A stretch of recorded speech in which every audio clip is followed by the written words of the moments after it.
सफलता का कोई शॉर्टकट नहीं होता। यस दोस्तों, सुपर 30 डे 2 का आज मैं लर्निंग लेके आपके सामने आई हूँ। और सबसे पहली चीज जो मैंने सीखी वहां से, सबसे बड़ा लर्निंग मेरे लिए था कल का, सफलता का कोई शॉर्टकट नहीं होता। अरविंद सर ने जो लाइन बताई हमें और जो उनकी स्टोरी शेयर की वहां पे, उन्हीं से हमें ये चीज़, ये एक लाइन में उनका जो सार था वो हमें सीखने को मिल रहा है कि आप कोई भी चीज़ अगर कर रहे हो, कोई भी बिजनेस कर रहे हो, कोई भी काम कर रहे हो, अगर आप शॉर्टकट जैसे ही लेते हो, शॉर्टकट ढूंढने लगते हो, तो वो काम में आपको जो सफलता चाहिए उतनी सफलता उतने हद तक आपको नहीं मिलेगी। और ये मेरे लिए आज के टाइम में बहुत ही मायने रखता है, ये लाइन जो स्पेसिफिकली सफलता का कोई शॉर्टकट नहीं होता।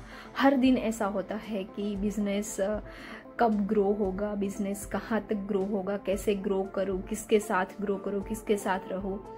लेकिन एक चीज़ हमेशा याद रखना दोस्तों कि आप जब सफलता की सीढ़ियाँ चढ़ रहे होते हैं ना, तब आपके साथ कोई नहीं, आप सिर्फ अकेले होते हो। कोई आपको ऐसा नहीं बोलेगा आई एम विथ यू। जो आपके साथ होगा वो होगा आपका कॉन्फिडेंस, और दूसरा जो होगा वो आपका करेज। ये दोनों चीजें आपको अपने गोल्स तक पहुंचाएगी। क्योंकि आप जिसको भी बोलोगे ना कि मेरे ये गोल्स है, मेरे ये सपने हैं, मुझे पूरे करने हैं, मैं ये बिजनेस से ये करूंगी, वो करूंगी, मेरे इतने बड़े बड़े एम्स है, कोई लोग आपका साथ नहीं देगा। किसी को आपके ऊपर ट्रस्ट नहीं है। लोगों से ये एक्सपेक्टेशन ही क्यों रखने की वो हम पर ट्रस्ट करें। हमें खुद पहले हम पर ट्रस्ट करना है, क्योंकि हमें पता है हमारी कैपेबिलिटीज कितनी है। हम जितना जानते हैं उससे भी ज़्यादा कैपेबिलिटी है हमारी खुद की, कि हम कुछ ऐसा करें कि हमारा जो भी सारे गोल्स है, जो भी सारे एम है, वो सारे इसी लाइफ में हम कंप्लीट कर पाए और एक अच्छी लाइफ क्रिएट कर पाए। तो दोस्तों चीज़ यही है कि अगर आप किसी भी चीज़ के लिए आज काम कर रहे हो, तो आज आपको सफलता नहीं मिलेगी। अगर आपने शॉर्टकट लेने की ट्राई की तो क्या होगा, जो एथिकल वे होगा वो वे आपका मिस हो जाएगा, और आपको जो सफलता मिलेगी वो चंद दिनों की होगी। कभी भी ऐसे शॉर्टकट लेके सफल होने का सोचेगा भी मत, क्योंकि हमारा जो सबकॉन्शियस माइंड है, हम जो सोचते हैं उसी के ऊपर निर्भर करता है, उसी की बात वो मानता है। तो जैसा आप सोचोगे वैसा आप बनोगे। ये भी एक आपने कहीं पे सुना होगा, जैसा आप सोचते हो वैसे ही आप बनते हो। तो सबसे पहली चीज़ यही करना है कि अपने दिमाग को ऐसे सिग्नल्स देने हैं जो हमें बनना है, जो हमें हासिल करना है, जो हमारी ज़िंदगी में हमें चाहिए, ये नहीं कि जो हमें नहीं चाहिए। अमेजिंग लाइन मैंने वहाँ से जो कैचअप की वो है कि अभी आप जो भी ज़िंदगी जी रहे हैं, वो अपने भूतकाल में किए हुए कर्म का नतीजा है। तो अभी आपको आपका भविष्य अच्छा चाहिए, तो आपको क्या करना है कि ये जो लाइफ है, वर्तमान लाइफ जो है, उसमें ऐसे कर्म करने हैं कि उसकी वजह से आपका जो भविष्य है वो आपको जैसा चाहिए वैसा आपका भविष्य बने। क्योंकि आज आप जो कर्म करोगे ना, उसका नतीजा आपको आगे जाके भविष्य में मिलेगा।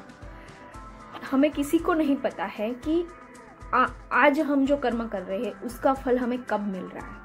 कर्म के 3 प्रकार होते हैं, क्रिया कर्म, संचित कर्म और प्रारब्ध कर्म। क्रिया कर्म क्या होता है कि हम सुबह से शाम जो भी काम करते हैं उसका नतीजा कुछ ना कुछ हमें मिल जाता है। संचित कर्म जो होते हैं कि आज आपने कोई एग्ज़ाम का पेपर लिखा और उसका जो रिजल्ट है आपको 1 महीने, 1.5 महीने, 2 महीने बाद मिलने वाला है। वो है हमारा संचित कर्म, कि थोड़े टाइम के बाद आपको उसका कुछ रिजल्ट मिलने वाला है। आज आपने कुछ नया बिजनेस शुरू किया, आपको पता है 1 साल के बाद उसमें कुछ मुझे रिजल्ट मिलेगा। अभी जो प्रारब्ध कर्म है वो ऐसे कर्म है कि वो हर एक जीव के पीछे बहुत सारे होते हैं। जो कर्म का फल हमें अभी के अभी नहीं मिलता, थोड़े टाइम के बाद नहीं मिलता, वो सारे जो कर्म होते हैं हमारे जमा रहते हैं। करोड़ों कर्म, एक व्यक्ति के करोड़ों कर्म होते हैं, वो जमा पड़े हुए हैं। उसी की वजह से, उसी के नतीजे के रूप में हमें ये बॉडी मिलती है, हमें ये जिंदगी जो मिली है अभी वो मिलती है। आज से आप ये तय करो कि आपको फ्यूचर की लाइफ कैसी चाहिए। हमें नहीं पता कि हमारा नेक्स्ट बोर्न जो होगा वो कहाँ पे होगा, कैसे होगा, कब होगा, राइट। लेकिन हम आज से ये तय कर सकते हैं कि आज से ऐसे ही कर्म करें जो हमें अच्छा फल दे, जब भी दे। आज कर्म करें, कल फल देने वाला हो कर्म, मतलब कि क्रिया कर्म हो, संचित कर्म हो या फिर प्रारब्ध कर्म हो, जो भी कर्म हो, हम ऐसे कर्म करें कि हमें उसका फल, हमें जो चाहिए, हम जो एक्सपेक्टेशन रखते हैं दूसरों से, आसपास के सब लोगों से, हमारे फैमिली मेंबर्स से, हमारे फ्रेंड्स से, या फिर हमारे जो परम पिता परमेश्वर है उसके पास से, तो हमें ऐसे ही कर्म करने हैं जैसा हमको फल चाहिए अभी। तो आज से ध्यान रखिए कि आप ऐसा कुछ भी ना करो कि जिसकी वजह से आपकी जो आने वाली ज़िंदगी है उसमें कोई तकलीफ हो, क्योंकि आज आपने जो किया ना वो और कोई नहीं देख रहा। अगर आपके आसपास कोई नहीं है, आप कुछ गलत कर रहे हो, लेकिन ऊपर वाला सब देख रहा है। ये था हमारा अमेजिंग लाइन जो हमने वहाँ से सीखा सुपर 13.0 से। नेक्स्ट जो हमें नागेश्वर सर से हमने क्या सीखा, हमें हमेशा मेहनत करती रहनी है, पैशंस के साथ हमें हमारा काम करते रहना है। अगर हम काम करते रहे तो क्या होगा कि आज की हमारी जो मेहनत है वो कहीं ना कहीं हमें कुछ ना कुछ फल देखी, वो हमने देखा आगे। पर अभी ये जो आज मेहनत कर रहे हैं हम, उसमें हमें नासीपास नहीं होना है, परेशान नहीं होना है।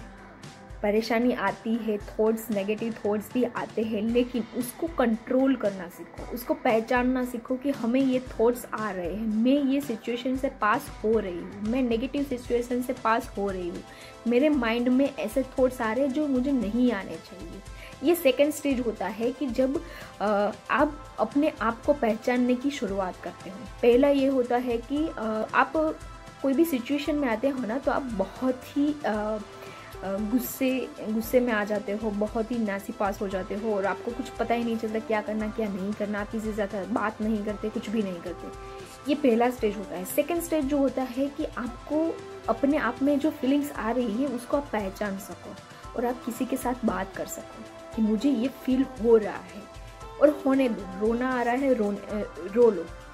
आपको गुस्सा आ रहा है, गुस्सा कर लो, लेकिन आपके माइंड को पता होना चाहिए कि मैं ये सिचुएशन से पास हो रही, मुझे अभी गुस्सा आ रहा है, मुझे अभी खुशी हो रही है, राइट। अभी ये चीज़ जो है वो होनी ज़रूरी है, क्योंकि डायरेक्टली हम एक स्टेप से लास्ट स्टेप पे नहीं जा सकते। सीढ़ी के हर एक स्टेप पे हमें चढ़ना होता है। तो चीज़ें क्या है कि थर्ड जो स्टेज आएगा वो होगा कि आप वो सिचुएशन में आओ ही नहीं, लेकिन वो स्टेज तक पहुंचने के लिए हमें जो अभी का जो स्टेज है वो हमें पार करना पड़ता है। कि कोई भी चीज़ होती है, कोई भी नेगेटिव सिचुएशन आती है, कोई भी नेगेटिव थॉट्स आते हैं, कोई भी डिप्रेशन आता है आपको, बिजनेस के रिगार्डिंग, फैमिली में कुछ भी आता है, तो आपको अवेयर होना है कि हाँ मुझे ये हो रहा है। मैं मेरे फ्रेंड के साथ शेयर कर सकती हूँ, मैं मेरे कलीग्स के साथ शेयर कर सकती हूँ, मेरे कुछ फैमिली मेम्बर्स ऐसे जिसके साथ मुझे अच्छा ट्यूनिंग है उसके साथ मैं शेयर कर सकती हूँ। तो ऐसे शेयर करो कि मुझे ये फीलिंग आ रही है यार, मुझे तेरे से बात करनी है, बस मुझे खाली करनी है फीलिंग, दैट्स इट। और आपको अच्छा लगेगा उस टाइम। तो ये हमें नागेश्वर सर से सीखा। सो फ्रेंड्स, ये था हमारा सुपर 13.0 डे 2 से हमने जो लर्निंग लिया, हमने जो बहुत सारी चीज़ें जो सीखी वो मैंने आपके साथ शेयर किया, आपके समक्ष रखा। तो आज का सेशन मैं यहीं पे वाइंड अप करती हूँ। थैंक यू सो मच मुझे सुनने के लिए और मेरा पूरा वीडियो देखने के लिए। मैं Denisha Shah, alternative natural water therapy consultant, आपके गोल्स को सपोर्ट करती हूँ।